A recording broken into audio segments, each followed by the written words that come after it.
An Outpost of Progress. Joseph Conrad. Chapter 1. There were 2 white men in charge of the trading station. Keats, the chief, was short and fat. Kalia, the assistant, was tall, with a large head and a very broad trunk perched upon a long pair of thin legs. The third man on the staff was a Sierra Leone nigger, who maintained that his name was Henry Price. However, for some reason or other, the natives down the river had given him the name of Makola, and it stuck to him through all his wanderings about the country. He spoke English and French with a warbling accent, wrote a beautiful hand, understood bookkeeping, and cherished in his innermost heart the worship of evil spirits. His wife was a negress from Loanda, very large and very noisy. 3 children rolled about in sunshine before the door of his low, shed-like dwelling. Makola, taciturn and impenetrable, despised the 2 white men.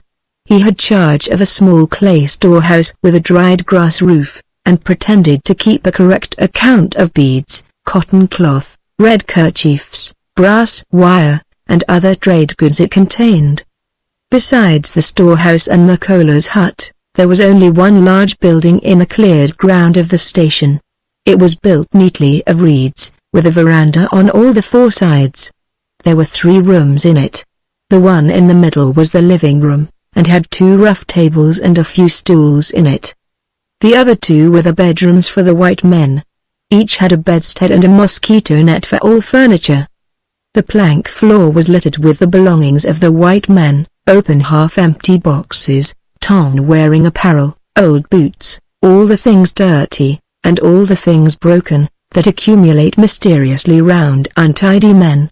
There was also another dwelling place some distance away from the buildings. In it, under a tall cross much out of the perpendicular, slept the man who had seen the beginning of all this, who had planned and had watched the construction of this outpost of progress. He had been, at home, an unsuccessful painter who, weary of pursuing fame on an empty stomach, had gone out through high protections. He had been the first chief of that station. Makola had watched the energetic artist die of fever in the just-finished house with his usual kind of I-told-you-so indifference. Then, for a time, he dwelt alone with his family, his account books, and the evil spirit that rules the lands under the equator. He got on very well with his god.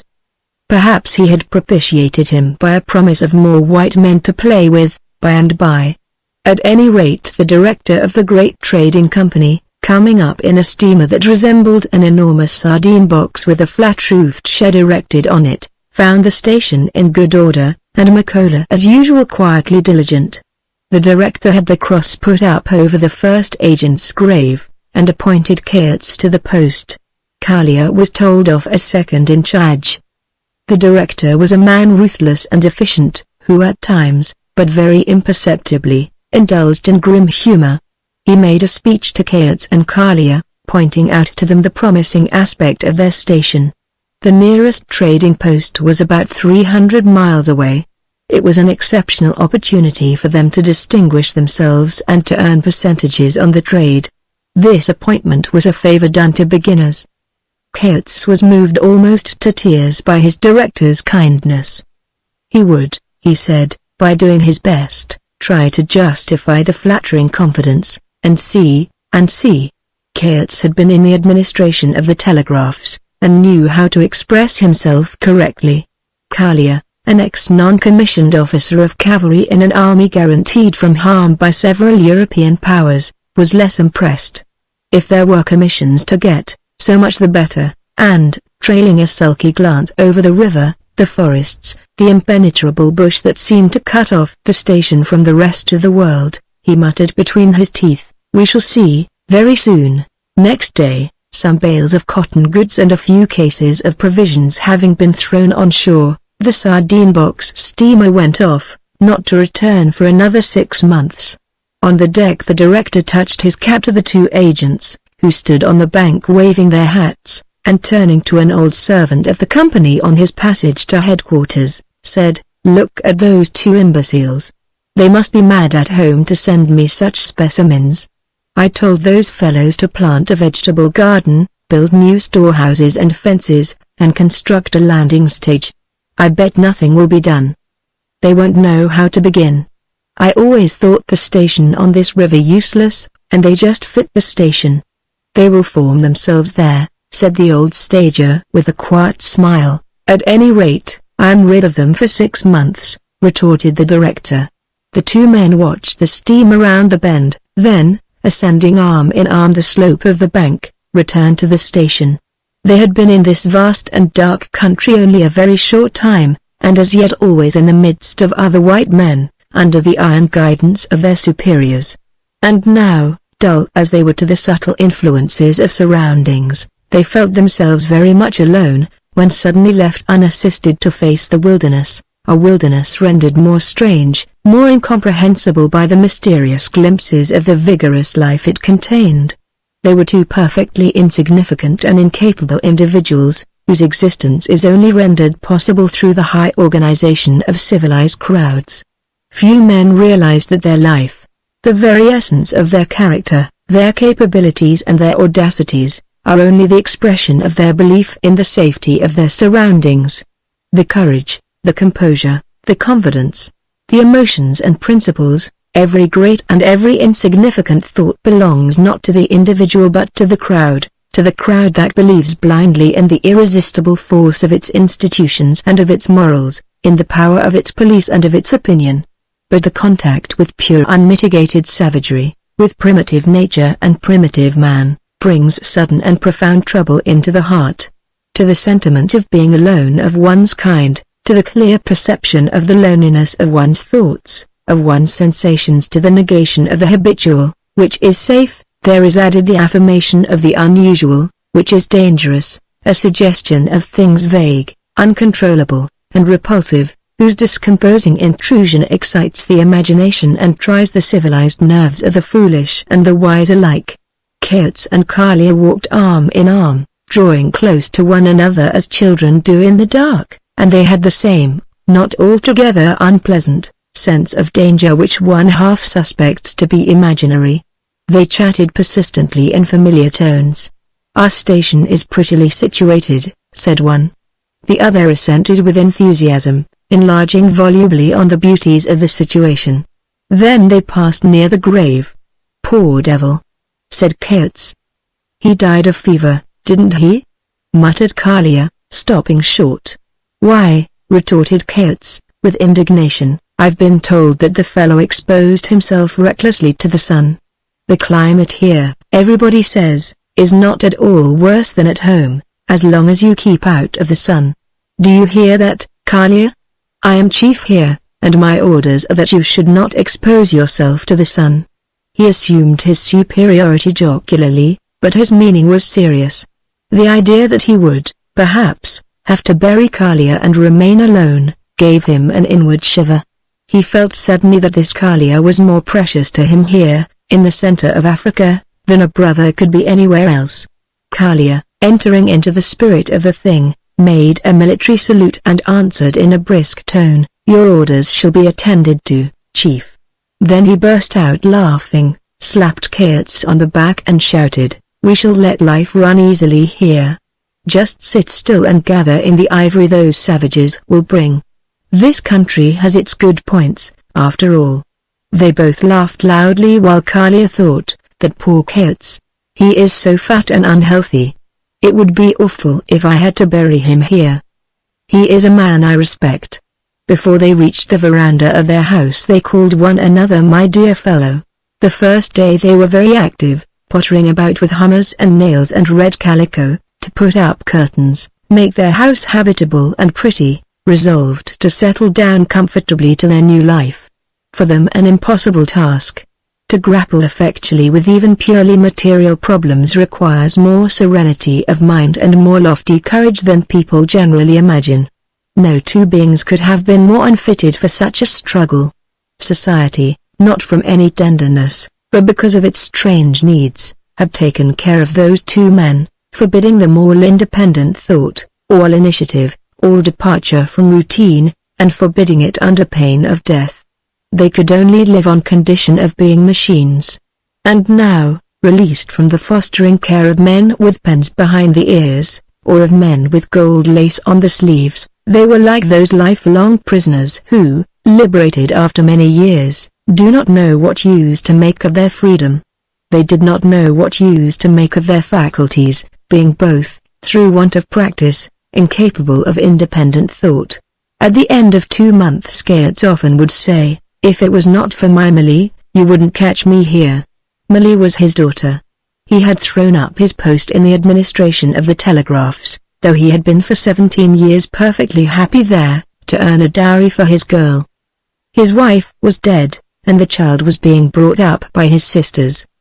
He regretted the streets, the pavements, the cafes, his friends of many years, all the things he used to see, day after day, all the thoughts suggested by familiar things, the thoughts effortless, monotonous, and soothing of a government clerk. He regretted all the gossip, the small enmities, the mild venom, and the little jokes of government offices. "If I had had a decent brother-in-law," Kalia would remark, "a fellow with a heart, I would not be here." He had left the army and had made himself so obnoxious to his family by his laziness and impudence, that an exasperated brother-in-law had made superhuman efforts to procure him an appointment in the company as a second-class agent. Having not a penny in the world, he was compelled to accept this means of livelihood as soon as it became quite clear to him that there was nothing more to squeeze out of his relations. He, like Keats, regretted his old life. He regretted the clink of sabre and spurs on a fine afternoon, the barrack-room witticisms, the girls of garrison towns, but, besides, he had also a sense of grievance. He was evidently a much-used man. This made him moody, at times. But the two men got on well together in the fellowship of their stupidity and laziness. Together they did nothing, absolutely nothing, and enjoyed the sense of the idleness for which they were paid. And in time they came to feel something resembling affection for one another. They lived like blind men in a large room, aware only of what came in contact with them, and of that only imperfectly, but unable to see the general aspect of things. The river, the forest, all the great land throbbing with life, were like a great emptiness. Even the brilliant sunshine disclosed nothing intelligible. Things appeared and disappeared before their eyes in an unconnected and aimless kind of way.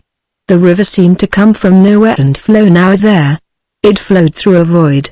Out of that void, at times, came canoes, and men with spears in their hands would suddenly crowd the yard of the station.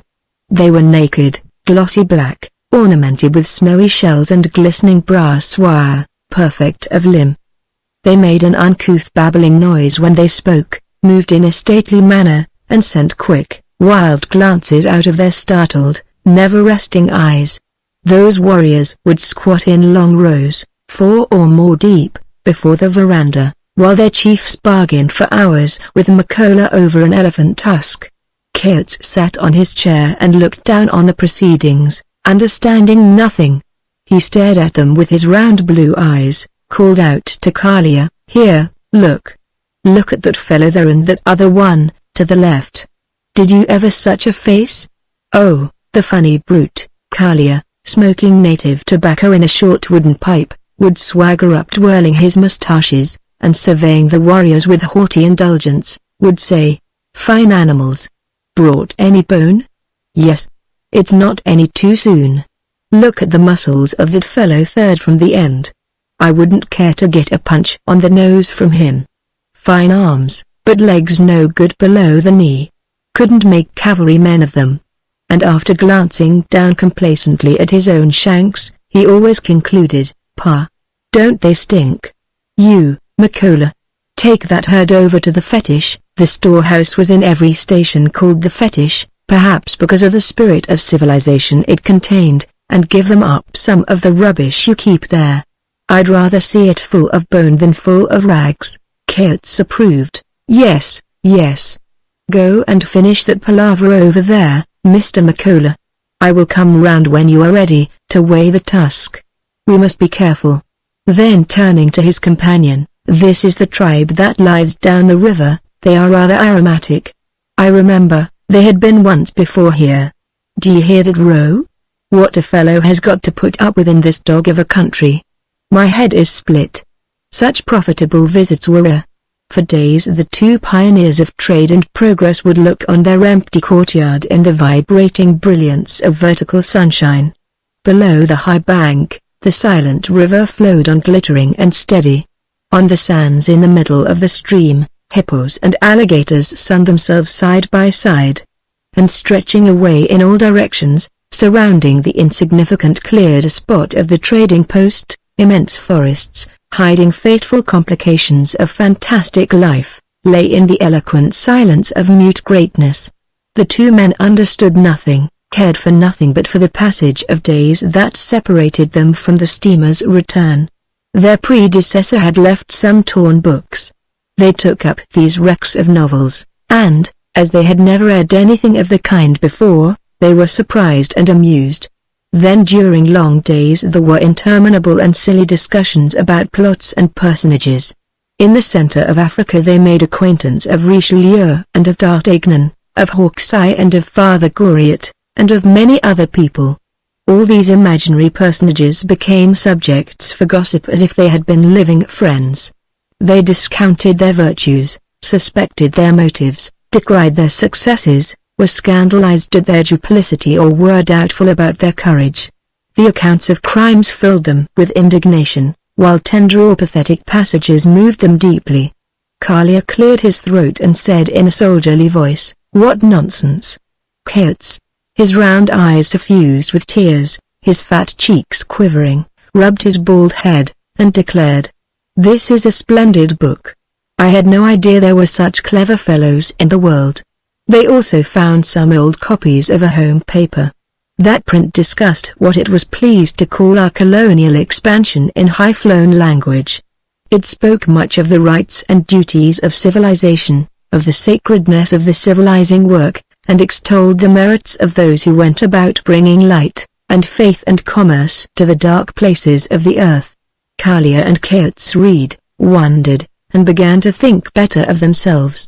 Kalia said one evening, waving his hand about, "In 100 years, there will be perhaps a town here.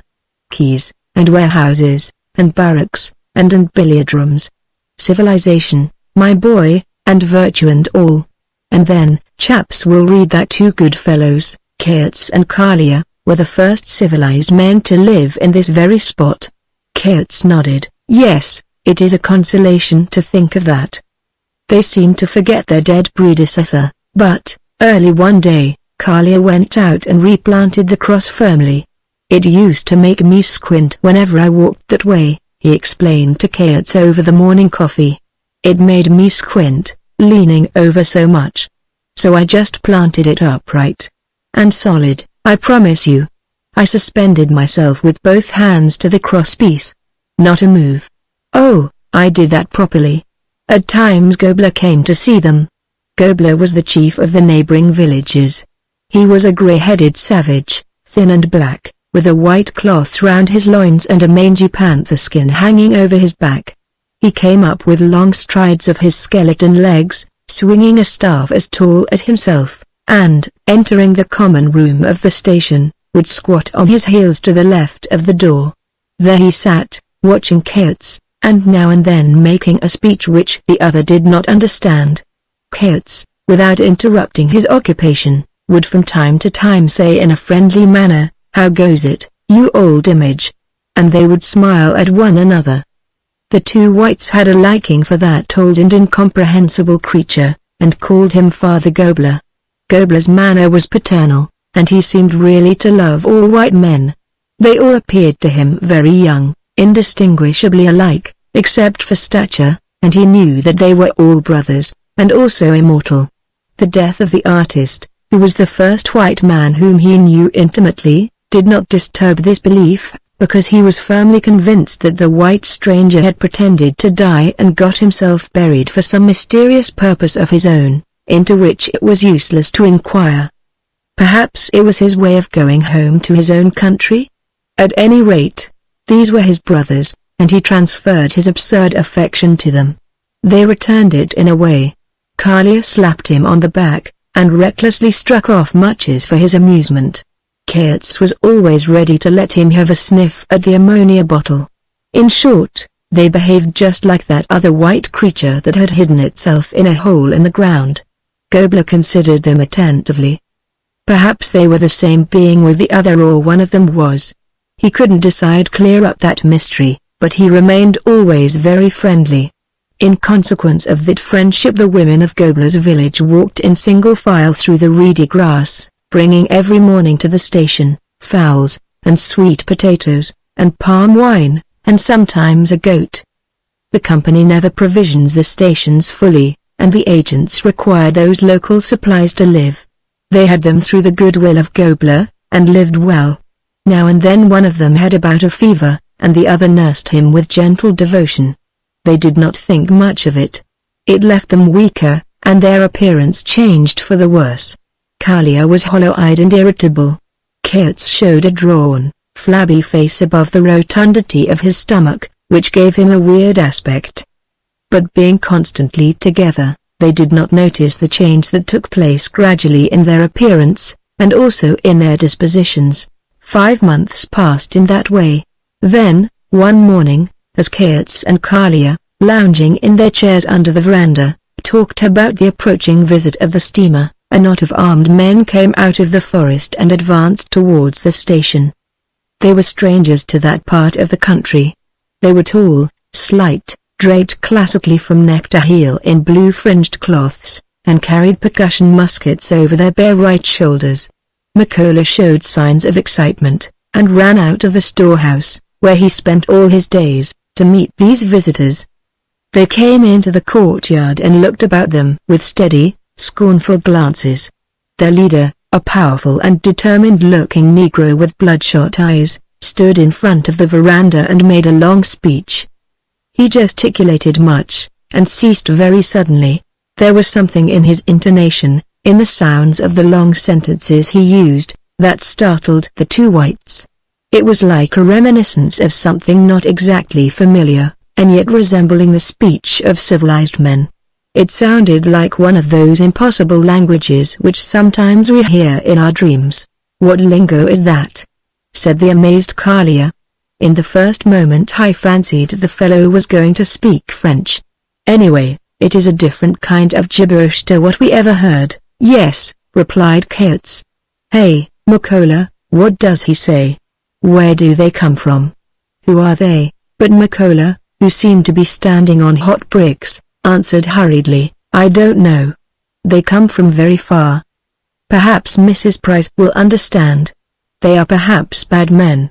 The leader, after waiting for a while, said something sharply to Makola, who shook his head.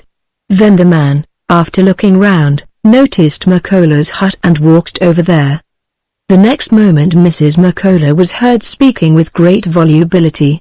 The other strangers, they were 6 in all, strolled about with an air of ease, put their heads through the door of the storeroom, congregated round the grave, pointed understandingly at the cross, and generally made themselves at home. "I don't like those chaps, and, I say, Keats, they must be from the coast. They've got firearms," observed the sagacious Kalia.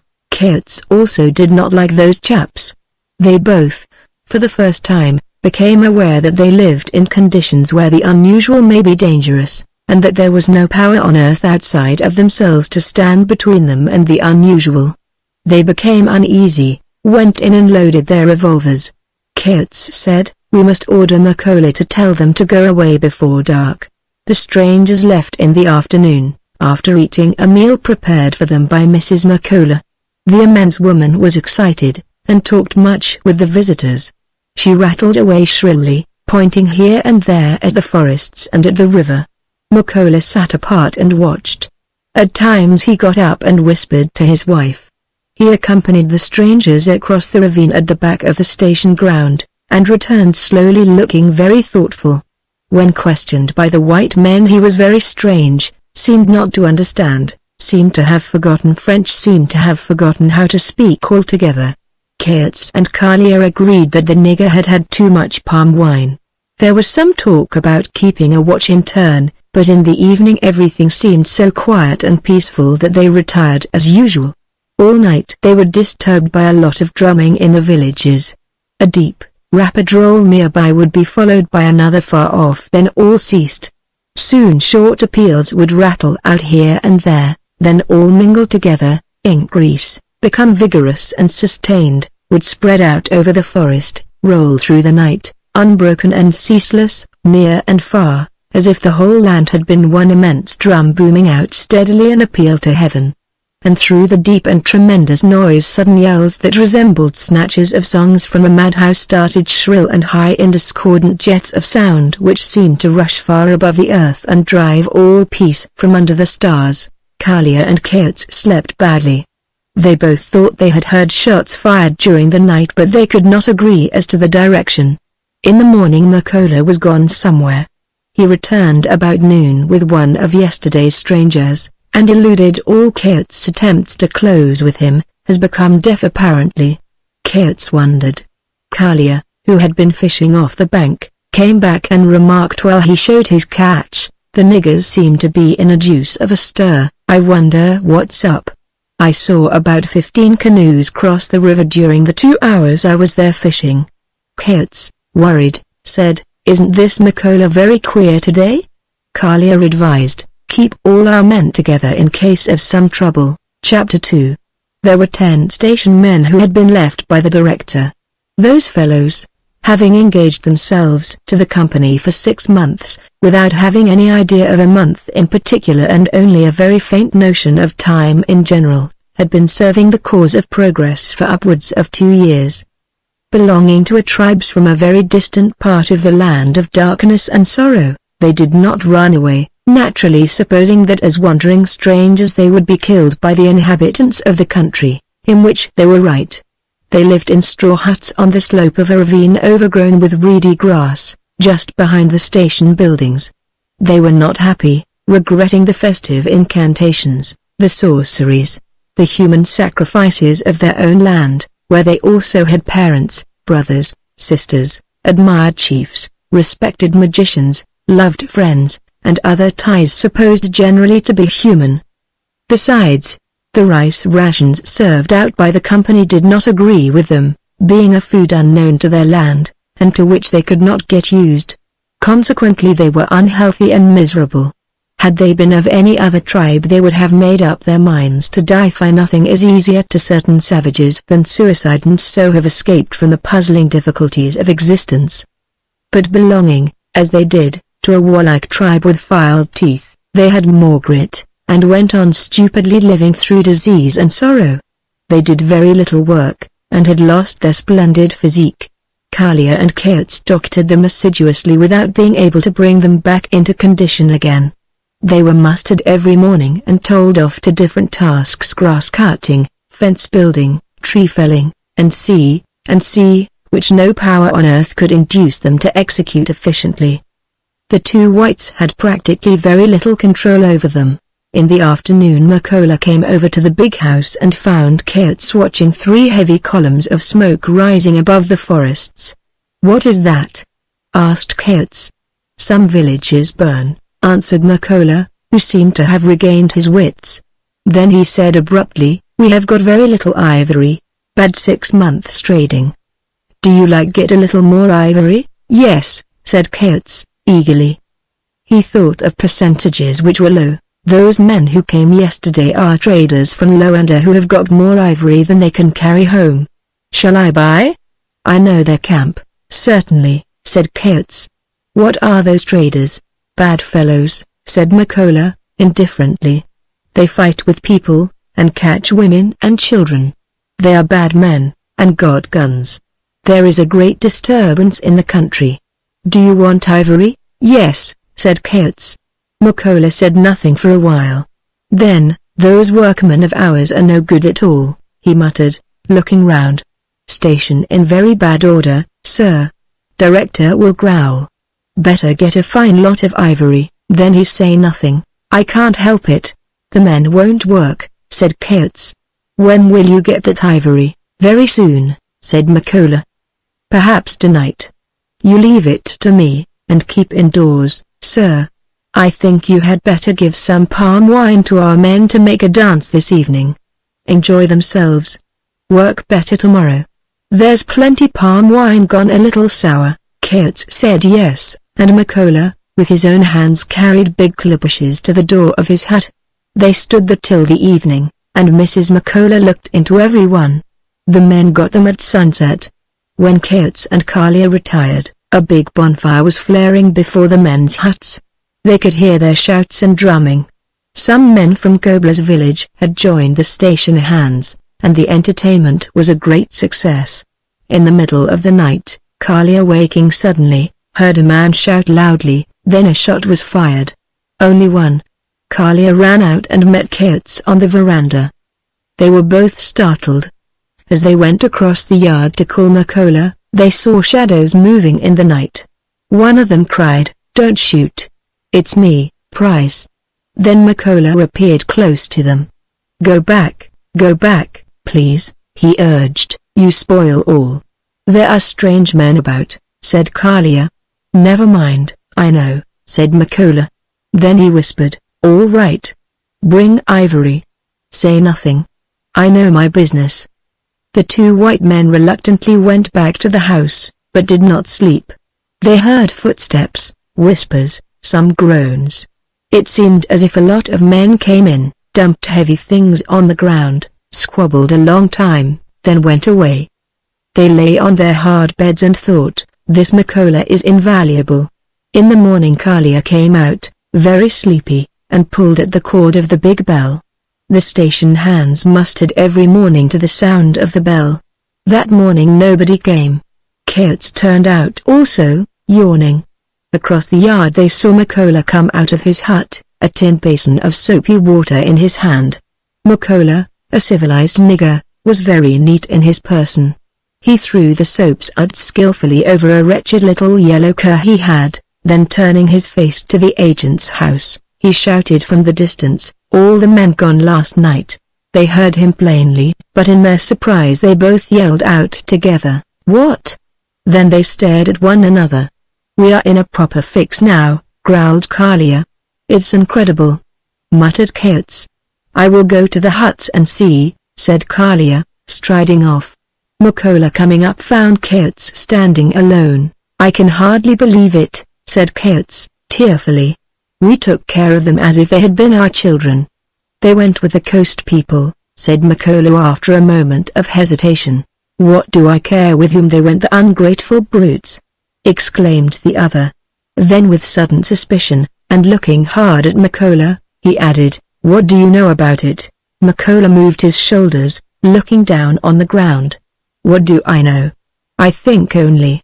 Will you come and look at the ivory I've got there? It is a fine lot. You never saw such." He moved towards the store. Coates followed him mechanically, thinking about the incredible desertion of the men.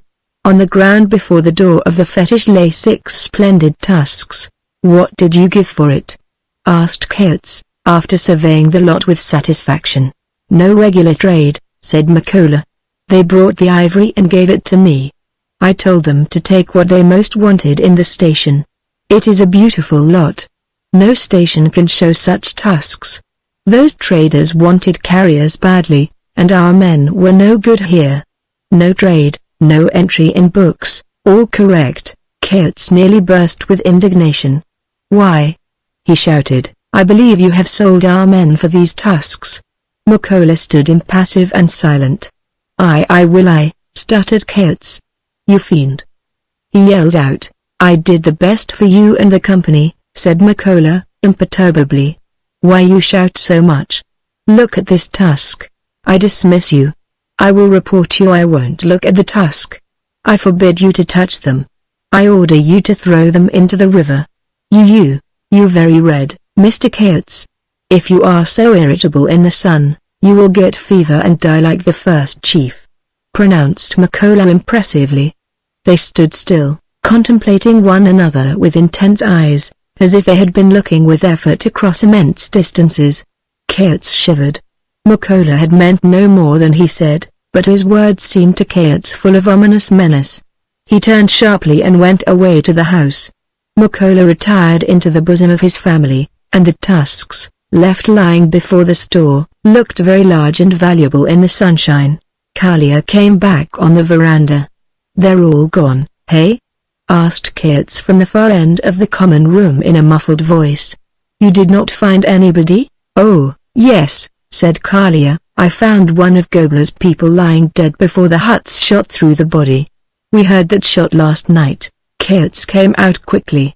He found his companion staring grimly over the yard at the tusks, away by the store. They both sat in silence for a while. Then Keats related his conversation with Makola. Kalia said nothing. At the midday meal they ate very little. They hardly exchanged a word that day. A great silence seemed to lie heavily over the station and press on their lips. Makola did not open the store, he spent the day playing with his children. He lay full length on a mat outside his door, and the youngsters sat on his chest and clambered all over him. It was a touching picture. Mrs. Makola was busy cooking all day, as usual. The white men made a somewhat better meal in the evening. Afterwards, Kalia smoking his pipe strolled over to the store. He stood for a long time over the tusks, touched one or two with his foot, even tried to lift the largest one by its small end. He came back to his chief, who had not stirred from the veranda, threw himself in the chair and said, I can see it. They were pounced upon while they slept heavily after drinking all that palm wine you've allowed Makola to give them. A put-up job. See? The worst is, some of Gobler's people were there, and got carried off too, no doubt. The least drunk woke up, and got shot for his sobriety. This is a funny country. What will you do now? We can't touch it, of course, said Keats. Of course not, assented Kalia. Slavery is an awful thing, stammered out Keats in an unsteady voice. Frightful the sufferings, grunted Kalia with conviction. They believed their words. Everybody shows a respectful deference to certain sounds that he and his fellows can make. But about feelings people really know nothing. We talk with indignation or enthusiasm, we talk about oppression, cruelty, crime, devotion, self-sacrifice, virtue, and we know nothing real beyond the words. Nobody knows what suffering or sacrifice mean except, perhaps, the victims of the mysterious purpose of these illusions. Next morning they saw Makola very busy setting up in the yard the big scales used for weighing ivory. By and by Kalia said, What's that filthy scoundrel up to? And lounged out into the yard. Keats followed. They stood watching. Makola took no notice. When the balance was swung true, he tried to lift a tusk into the scale. It was too heavy. He looked up helplessly without a word, and for a minute they stood round that balance as mute and still as three statues. Suddenly Kalia said, Catch hold of the other end, Makola, you beast. And together they swung the tusk up. Keats trembled in every limb. He muttered, I say. Oh. I say. And putting his hand in his pocket found there a dirty bit of paper and the stump of a pencil. He turned his back on the others, as if about to do something tricky, and noted stealthily the weights which Kalia shouted out to him with unnecessary loudness. When all was over Makola whispered to himself, The sun's very strong here for the tusks. Kalia said to Keats in a careless tone, I say, Chief, I might just as well give him a lift with this lot into the store. As they were going back to the house Keats observed with a sigh, it had to be done.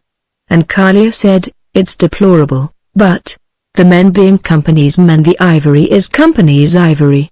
We must look after it. I will report to the director, of course, said Keats. Of course, let him decide, approved Kalia. At midday they made a hearty meal. Keats sighed from time to time. Whenever they mentioned Makola's name they always added to it an opprobrious epithet. It eased their conscience. Makola gave himself a half-holiday, and bathed his children in the river. No one from Gobler's villages came near the station that day. No one came the next day, and the next, nor for a whole week. Gobler's people might have been dead and buried for any sign of life they gave. But they were only mourning for those they had lost by the witchcraft of white men, who had brought wicked people into their country. The wicked people were gone, but fear remained. Fear always remains. A man may destroy everything within himself, love and hate and belief, and even doubt, but as long as he clings to life he cannot destroy fear. The fear, subtle, indestructible, and terrible, that pervades his being, that tinges his thoughts, that lurks in his heart, that watches on his lips the struggle of his last breath.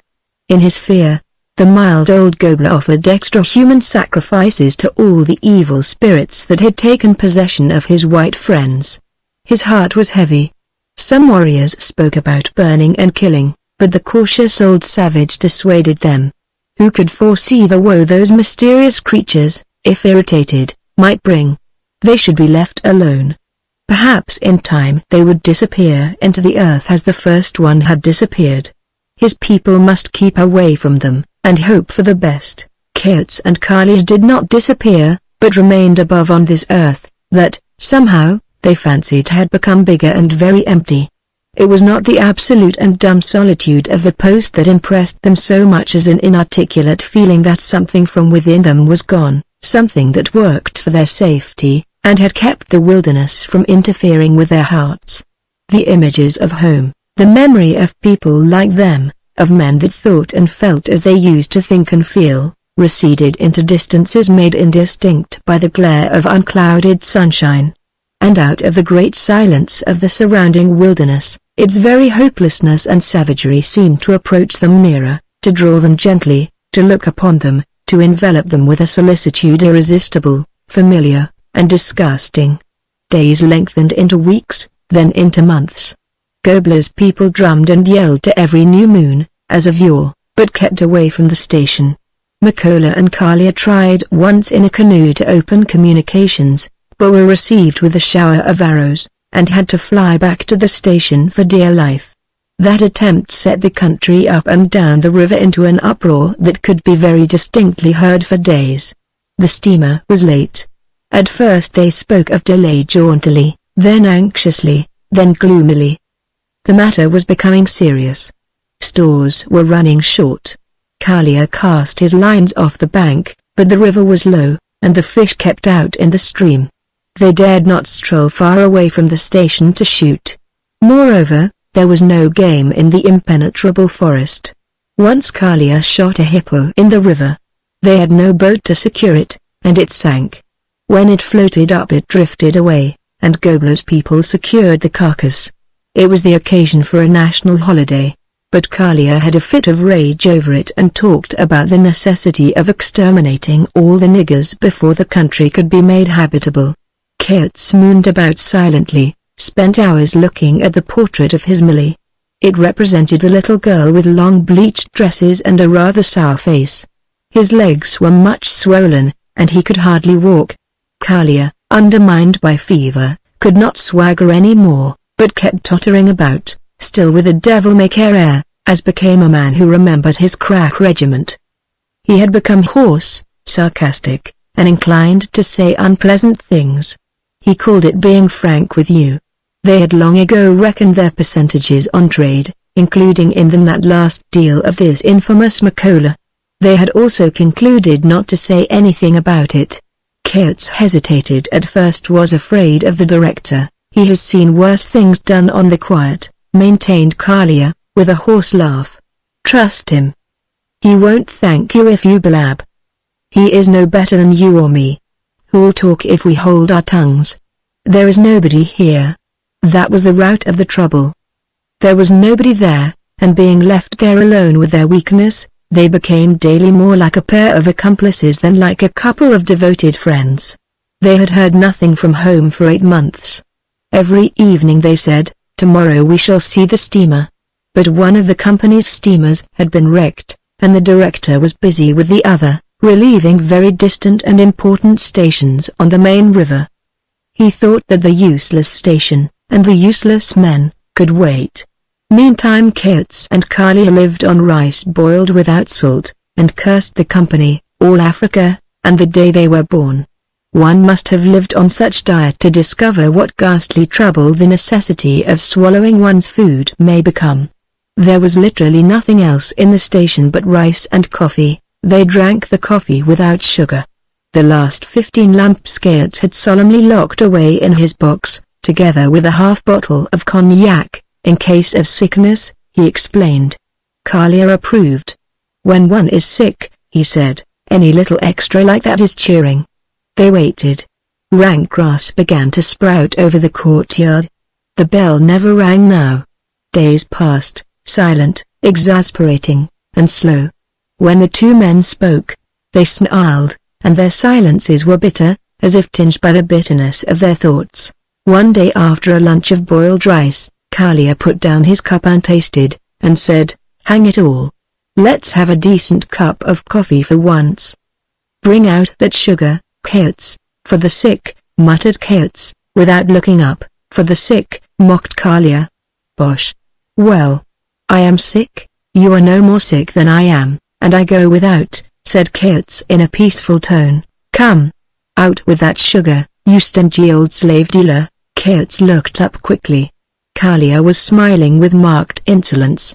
And suddenly it seemed to Coates that he had never seen that man before. Who was he? He knew nothing about him. What was he capable of? There was a surprising flash of violent emotion within him, as if in the presence of something undreamt of, dangerous, and final. But he managed to pronounce with composure, "That joke is in very bad taste." "Don't repeat it, joke," said Kalia, hitching himself forward on his seat. "I am hungry, I am sick, I don't joke. I hate hypocrites. You are a hypocrite. You are a slave dealer. I am a slave dealer. There's nothing but slave dealers in this cursed country. I mean to have sugar in my coffee today, anyhow. I forbid you to speak to me in that way," said Coates with a fair show of resolution. "You what?" shouted Kalia, jumping up. Coates stood up also. "I am your chief," he began, trying to master the shakiness of his voice. "What?" yelled the other. "Who's chief? There's no chief here. There's nothing here, there's nothing but you and I. Fetch the sugar, you pot-bellied ass. Hold your tongue. Go out of this room," screamed Coates. "I dismiss you, you scoundrel." Kalia swung a stool. All at once he looked dangerously in earnest. "You flabby, good-for-nothing civilian, take that!" he howled. Coates dropped under the table, and the stool struck the grass in a wall of the room. Then, as Kalia was trying to upset the table, Coates in desperation made a blind rush, head low, like a cornered pig would do, and overturning his friend, bolted along the veranda, and into his room. He locked the door, snatched his revolver, and stood panting. In less than a minute Kalia was kicking at the door furiously, howling, "If you don't bring out that sugar, I will shoot you at sight, like a dog. Now then, 1 2 3. You won't? I will show you who's the master."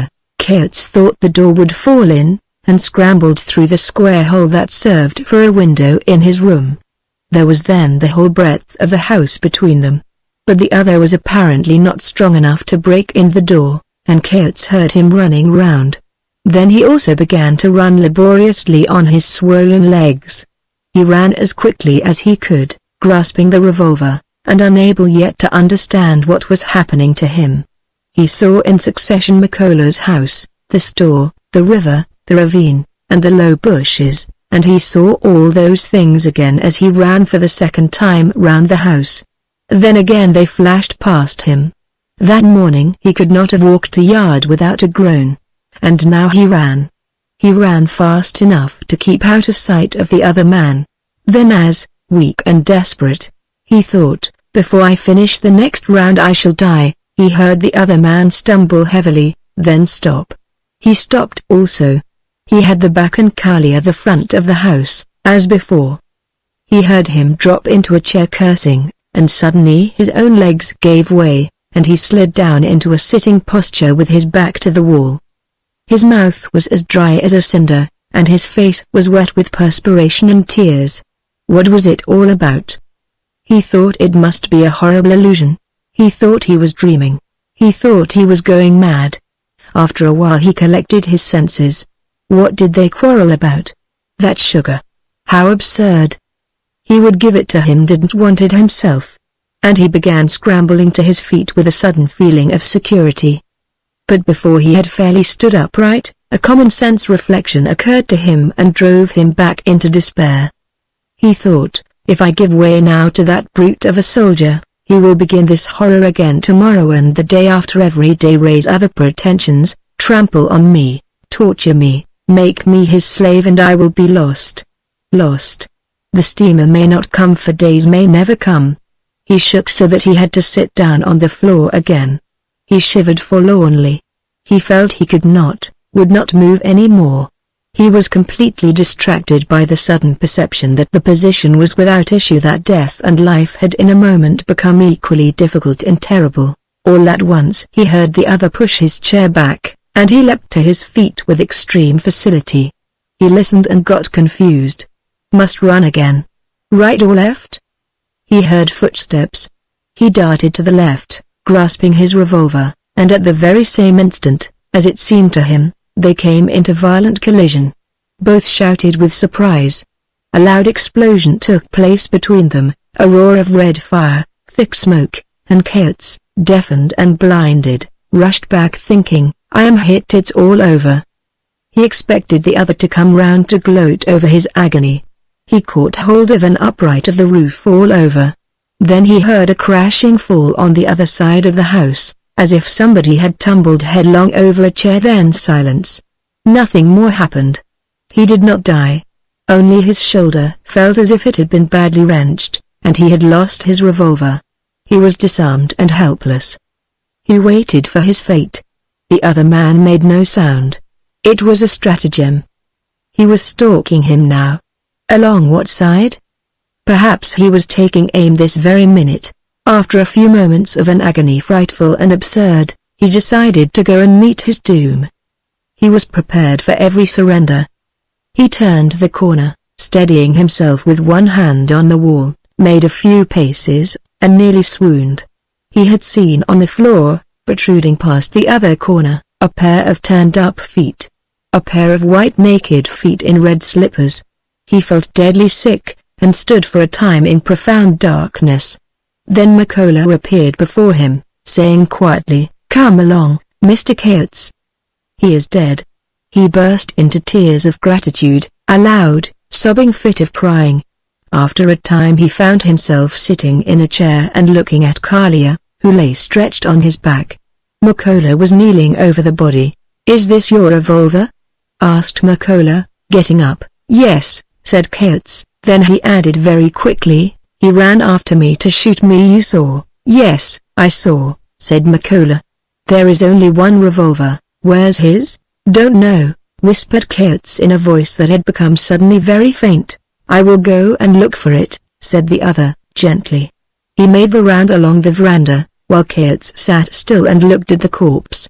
McCullough came back empty-handed, stood in deep thought, then stepped quietly into the dead man's room, and came out directly with a revolver, which he held up before Coates. Coates shut his eyes. Everything was going round. He found life more terrible and difficult than death. He had shot an unarmed man. After meditating for a while, McCullough said softly, pointing at the dead man who lay there with his right eye blown out, "He died of fever." Coates looked at him with a stony stare. "Yes," repeated McCullough, thoughtfully, stepping over the corpse, "I think he died of fever. Bury him tomorrow." And he went away slowly to his expectant wife, leaving the two white men alone on the veranda. Night came, and Coates sat unmoving on his chair. He sat quiet as if he had taken a dose of opium. The violence of the emotions he had passed through produced a feeling of exhausted serenity. He had plumbed in one short afternoon the depths of horror and despair, and now found repose in the conviction that life had no more secrets for him, neither had death. He sat by the corpse thinking very actively, thinking very new thoughts. He seemed to have broken loose from himself altogether. His old thoughts, convictions, likes and dislikes, things he respected and things he abhorred, appeared in their true light at last. Appeared contemptible and childish, false and ridiculous. He reveled in his new wisdom while he sat by the man he had killed. He argued with himself about all things under heaven with that kind of wrong-headed lucidity which may be observed in some lunatics. Incidentally he reflected that the fellow dead there had been a noxious beast anyway, that men died every day in thousands. perhaps in hundreds of thousands who could tell ? And that in the number, that one death could not possibly make any difference, couldn't have any importance, at least to a thinking creature. He, Coates, was a thinking creature. He had been all his life, till that moment, a believer in a lot of nonsense like the rest of mankind who are fools, but now he thought. He knew. He was at peace, he was familiar with the highest wisdom. Then he tried to imagine himself dead, and Kalia sitting in his chair watching him, and his attempt met with such unexpected success, that in a very few moments he became not at all sure who was dead and who was alive. This extraordinary achievement of his fancy startled him, however, and by a clever and timely effort of mind he saved himself just in time from becoming Kalia. His heart thumped, and he felt hot all over at the thought of that danger. Kalia. What a beastly thing. To compose his now disturbed nerves and no wonder ! He tried to whistle a little. Then, suddenly, he fell asleep, or thought he had slept, but at any rate there was a fog, and somebody had whistled in the fog. He stood up. The day had come, and a heavy mist had descended upon the land, the mist penetrating, enveloping, and silent, the morning mist of tropical lands, the mist that clings and kills, the mist white and deadly, immaculate and poisonous. He stood up, saw the body, and threw his arms above his head with a cry like that of a man who, waking from a trance, finds himself immured forever in a tomb. Help! My God! A shriek inhuman, vibrating and sudden, pierced like a sharp dart the white shroud of that land of sorrow. 3 short, impatient screeches followed, and then, for a time, the fog wreaths rolled on, undisturbed, through a formidable silence. Then many more shrieks, rapid and piercing, like the yells of some exasperated and ruthless creature, rent the air. Progress was calling to Coates from the river. Progress and civilization and all the virtues. Society was calling to its accomplished child to come, to be taken care of, to be instructed, to be judged, to be condemned. It called him to return to that rubbish heap from which he had wandered away, so that justice could be done. Coates heard and understood. He stumbled out of the veranda, leaving the other man quite alone for the first time since they had been thrown there together. He groped his way through the fog, calling in his ignorance upon the invisible heaven to undo its work. Makola flitted by in the mist, shouting as he ran, "Steamer! Steamer! They can't see. They whistle for the station. I go ring the bell. Go down to the landing, sir. I ring." He disappeared. Coates stood still. He looked upwards, the fog rolled low over his head. He looked round like a man who has lost his way, and he saw a dark smudge, a cross-shaped stain, upon the shifting purity of the mist. As he began to stumble towards it, the station bell rang in a tumultuous peal's answer to the impatient clamor of the steamer. The managing director of the great civilizing company, since we know that civilization follows trade, landed first, and incontinently lost sight of the steamer. The fog down by the river was exceedingly dense. Above, at the station, the bell rang unceasing and brazen. The director shouted loudly to the steamer. "There is nobody down to meet us. There may be something wrong, though they are ringing. You had better come, too," and he began to toil up the steep bank. The captain and the engine driver of the boat followed behind. As they scrambled up the fog thinned, and they could see their director a good way ahead. Suddenly they saw him start forward, calling to them over his shoulder: "Run! Run to the house! I've found one of them! Run, look for the other!" He had found one of them.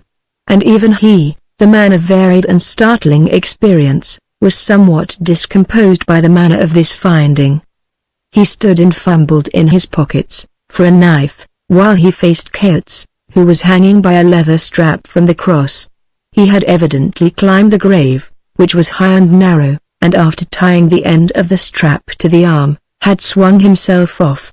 His toes were only a couple of inches above the ground. His arms hung stiffly down. He seemed to be standing rigidly at attention, but with one purple cheek playfully posed on the shoulder. And, irreverently, he was putting out a swollen tongue at his managing director.